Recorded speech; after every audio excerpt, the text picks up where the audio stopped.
So Spotify just started stealing from me. At least that's what some people are saying.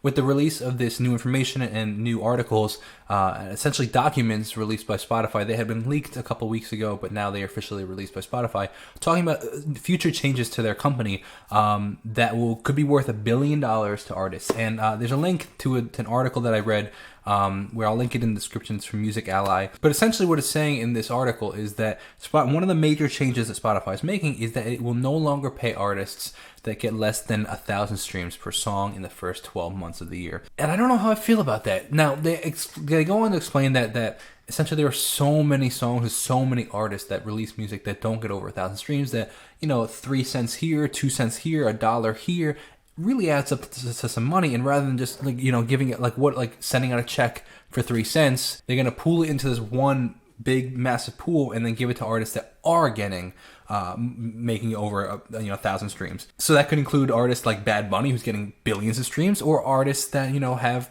1,000 monthly listeners or a couple hundred monthly listeners that are getting 1,000 streams. 1,000 streams for most people in the US is about $3. So while they're not, if you get 1,000 streams on Spotify, it's not going to change your life in any way, shape, or form, except for maybe the emotional side of it. Because I remember the first time I got paid from Spotify, and I was like, I just made money from music. So there is a romantic side of the industry where it's like, I made 33 cents from my songs. That's really cool. Now, you can't do anything with 33 cents anymore. In fact, it probably costs you more to transfer it than it does to actually make the music and make the songs. But it is inspiring to some degree when you get your first paycheck. So I would love to know in your perspective, well, it's not changing, your lifestyle. If you make, 1,000 streams is not going to do anything because it's, again, $3. But I got to do a little more research. I don't know if it's artists a collective 1,000 streams or if it is per song. So, for example, I have songs that have over 1,000 streams, but I have plenty of songs that don't. So now, am I going to collectively receive everything because it's all collectively, some that have over 1,000, or are the songs that don't break 1,000 is that going to go into the pool and not be distributed to me? So technically, they are taking money that is owed to me because it's my music and they're using my music. But then again, I don't have to put my music on Spotify. So that's the argument on their side, which, trying to take a, down the middle approach of just commenting on the facts is like, I don't have any right to use Spotify. It's a privilege, and it's the company that they created. And if I want to use their platform, I have to agree to their policies.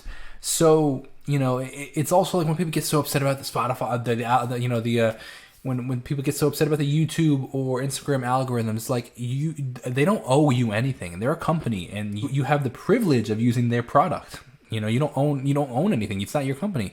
So I could put my music on my own website and own every aspect of it, but nobody's gonna see it, and it's gonna be like there's a huge wall of it's hard to access it and hard to find it. So you're essentially now paying for the access, right, and paying for the discoverability. But now. I understand the concept that it does pool it. It's probably a huge headache for Spotify, but also it is taking money from artists. So where is that line? I'd love to know your perspective. This isn't the only thing in the article. They talk about other things like ASMR music and shorter songs, how they just like artificial streams and stuff. So I highly encourage you to click the link and read the article. It's very interesting. It's pretty short, but I would love to know your perspective on whether or not you think Spotify is stealing from you and me.